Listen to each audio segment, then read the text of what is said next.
Hello दोस्तों, नमस्कार। आशा करता हूँ आप बहुत अच्छे से होंगे। जैसा कि मैं पहले आपको पहले पार्ट में बता चुका हूँ, जितने भी प्लेनेट 4 के बारे में बता दिया था। अब मैं अपने पार्ट 2 में लेकर के आया हूँ बाकी 4 ग्रहों के बारे में। मैं आज आपको यहाँ से बताऊँगा 5वां ग्रह हमारा बृहस्पति जुपिटर। पार्ट 2 का ये हिस्सा पूरे ध्यान से देखिए। उम्मीद करता हूँ आपको इसमें से परीक्षा के हिसाब से 2 नंबर का 3 नंबर का जरूर फंसेगा। जैसा कि आप जानते हैं, बृहस्पति को अंग्रेजी में जुपिटर कहते हैं। यह सौरमंडल का सबसे बड़ा ग्रह है, क्रम से 5वें नंबर पर है। इसको रंग पीले में माना गया है। अपनी धुरी पर चक्कर लगाने में ये 10 घंटे का समय लेता है, जो सबसे कम समय माना गया है। ये जब सूर्य की परिक्रमा करता है जुपिटर, मतलब बृहस्पति ग्रह, तो 12 वर्ष का समय लेता है। सूर्य की परिक्रमा करने में 12 साल का समय लेता है, जैसे पृथ्वी 365 दिन का समय लेती है।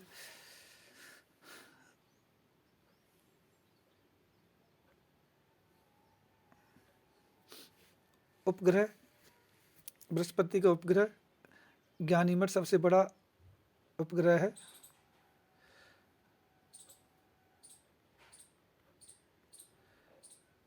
क्रम से ये 5वां ग्रह है।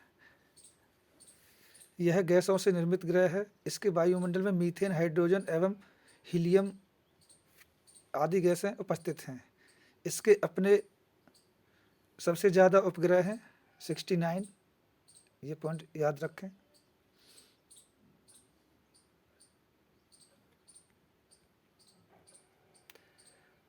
इसके 5वें के बाद आता छठा ग्रह शनि, सैटर्न। इंग्लिश में सैटर्न, ये भी याद रखना जरूरी है।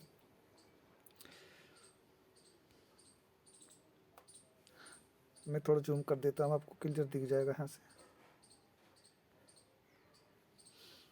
शनि, सैटर्न क्रम से ग्रहों में ये छठवां ग्रह है और वह आकार में दूसरा ग्रह है।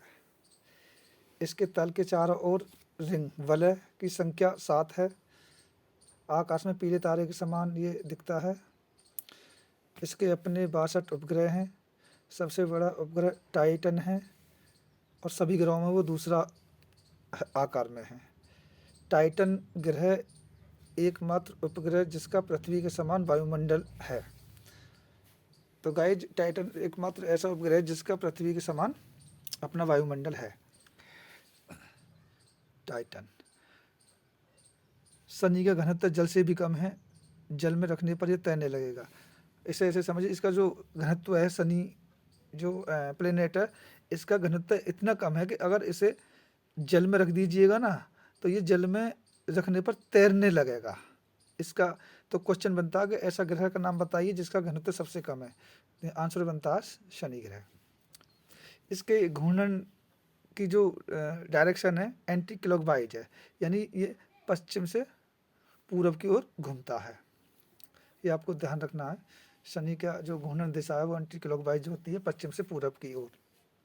चलिए बात करते हैं 7वें ग्रह की, अरुण, यूरेनस। क्रम से 7वां नंबर है। आकार में तीसरा ग्रह है।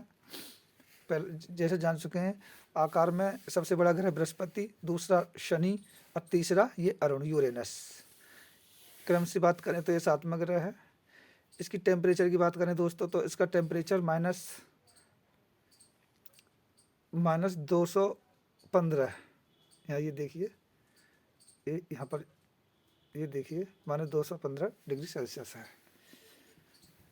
इसकी खोज, अरुण ग्रह की खोज 1781 में विलियम हर्शेल ने की थी। अरुण के चारों तरफ 9 रिंग हैं, जो एस का जो इसका नाम दिया गया है। इसमें जिनमें 5 रिंग का नाम अलग अलग, अल्फा, बीटा, गामा, डेल्टा, और ये यहाँ पर देखिए ये इप्सिलॉन। ये इम्पोर्टेंट याद रखना, 5 रिंग के नाम। उम्मीद है दोस्तों आप अच्छे से पढ़ रहे होंगे। नेक्स्ट पॉइंट, जो अरुण यूरेनस है नहीं, वो अपने अक्ष पर क्लॉकवाइज घूमता है। जैसे शनि एंटी क्लॉकवाइज घूमता है, ये यहाँ देखिए, ऐसे यूरेनस और एक दूसरा ग्रह शुक्र अर्थात वीनस। ये वीनस और यूरेनस ऐसे दो ग्रह हैं जो अपने अक्ष पर क्लॉकवाइज, यानी क्लॉकवाइज का मतलब है पूरब से पश्चिम दिशा में घूमते हैं। इसमें एक और इम्पोर्टेंट बात याद रखनी है, ये शुक्र एवं अरुण दोनों ग्रह इन पर जो सूर्य उदय होता है ना, वो अपोजिट डायरेक्शन में होता है।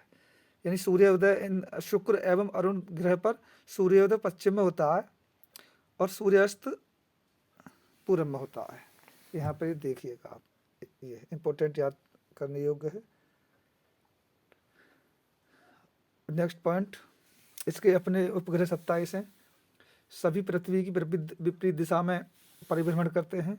नेक्स्ट पॉइंट, अपनी धुरी पर सूर्य की ओर ज़्यादा झुका होने के कारण इसे लेटवा ग्रह भी कहते हैं। ये ज़्यादा झुका हुआ अपनी धुरी पर, ये अरुण यानी यूरेनस ग्रह अपनी धुरी पर ये ज़्यादा अधिक लेट हो जाने के कारण इसको लेटा हुआ ग्रह भी माना गया है। क्वेश्चन बनता है परीक्षा में कि लेटा हुआ ग्रह कौन सा है, आप याद रखिए अरुण ग्रह है। एक नेक्स्ट पॉइंट है इसका सबसे बड़ा उपग्रह टाइटेनिया है, टाइटेनिया। नेक्स्ट पॉइंट, मीथेन की अधिकता के कारण, इस ग्रह पर मीथेन की ज़्यादा मात्रा है जिसके कारण ये हरा दिखता है, हरा ग्रह। मीथेन की यहाँ पर ज़्यादा मात्रा है, इसका कारण ये यूरेनस प्लेनेट हरा दिखता है। बात करते हैं नेक्स्ट, वरुण, नेपट्यून। सभी प्लैनेट्स में अंतिम ग्रह है 8वां, ये क्रम से 8वां ग्रह है। पॉइंट पर ध्यान दीजिए, सूर्य के सबसे दूर का ग्रह है। एक और पॉइंट बनता है कि सबसे ठंडा ग्रह कौन सा है। सबसे ठंडा ग्रह वरुण, नेपट्यून, क्योंकि ये सूर्य से सबसे अधिक दूर है। और सबसे पास का ग्रह होता है बुध, मरकरी। इसकी खोज 1846 ईस्वी में की गई। जर्मन के रहने वाले जो वैज्ञानिक थे जहान गाले थे, याद है, जहान गाले ने नेपट्यून की खोज की, जहान गाले। नेक्स्ट पॉइंट, वरुण ग्रह का रंग हरा है, इसके चारों तरफ शीतल मीथेन की एक लेयर है बनी हुई है। इस ग्रह के चारों तरफ शीतल मीथेन का लेयर बनी हुई है, जिन्हें बादल के रूप में मान सकते हैं। इसके अपने कुल ग्रह 14 हैं। उन 14 उपग्रहों में, सॉरी ग्रह में गलत बोल गया, उपग्रह, वरुण ग्रह हो गए ना, इसके अपने उपग्रह 14 हैं, जिनमें प्रमुख उपग्रह ट्रिटॉन प्रमुख उपग्रह है। ट्रिटॉन इसका अपना प्रमुख उपग्रह है, ये याद रखने वाली बात है।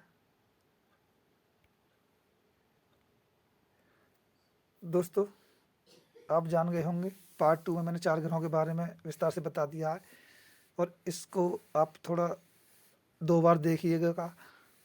उम्मीद है बहुत कुछ सीख जाएंगे। परीक्षा के दृष्टिकोण से ये इम्पोर्टेंट पार्ट 2 रहा मेरा। इसमें कुछ मैं जल्दी से महत्वपूर्ण बिंदु बता देता हूँ। एक आता है क्वेश्चन, पार्थिव या आंतरिक ग्रह। पार्थिव लिखा हुआ, पार्थिव मतलब पृथ्वी के समान, पृथ्वी के समान, या आंतरिक ग्रह। क्वेश्चन मतलब पार्थिव या आंतरिक ग्रह कौन कौन से होते हैं। जैसे आपको क्रम से ग्रह याद होंगे तो पहला ग्रह बुध ग्रह, शुक्र ग्रह, पृथ्वी, मंगल, मरकरी, वीनस, अर्थ, मार्स। ये चारों ग्रह पृथ्वी ग्रह माने गए हैं। नेक्स्ट पॉइंट, बृहस्पति या बाह्य ग्रह। अंत के 5, 6, 7, 8, ये बाद वाले चारों ग्रह बाह्य ग्रह या बृहस्पति ग्रह, क्योंकि बृहस्पति से समान माने गए हैं। उम्मीद है अच्छे से समझ गए होंगे। अब बात करते हैं नेक्स्ट पॉइंट, इम्पोर्टेंट, ये भी याद रखने योग्य पॉइंट रहेगा। क्रम से लेकर के चलते हैं। सबसे बड़ा ग्रह कौन सा, बृहस्पति। उसके बाद दूसरे नंबर पर शनि, तीसरे नंबर पर आकार में अरुण, वरुण, पृथ्वी, शुक्र, मंगल, बुध।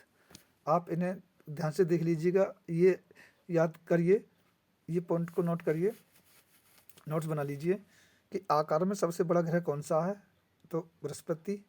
आकार में सबसे छोटा ग्रह कौन सा है, बुध। पृथ्वी आकार में कौन से नंबर पर है, 5वें नंबर पर, ये 5। तो उम्मीद है दोस्तों आपने मेरी वीडियो को बहुत ध्यान से देखा होगा, और मैं आपसे उम्मीद करता हूँ आप मेरे चैनल DS एग्ज़ाम सेंटर को सब्सक्राइब कर लीजिए, लाइक कीजिए, शेयर कीजिए और कमेंट करिए। नमस्कार।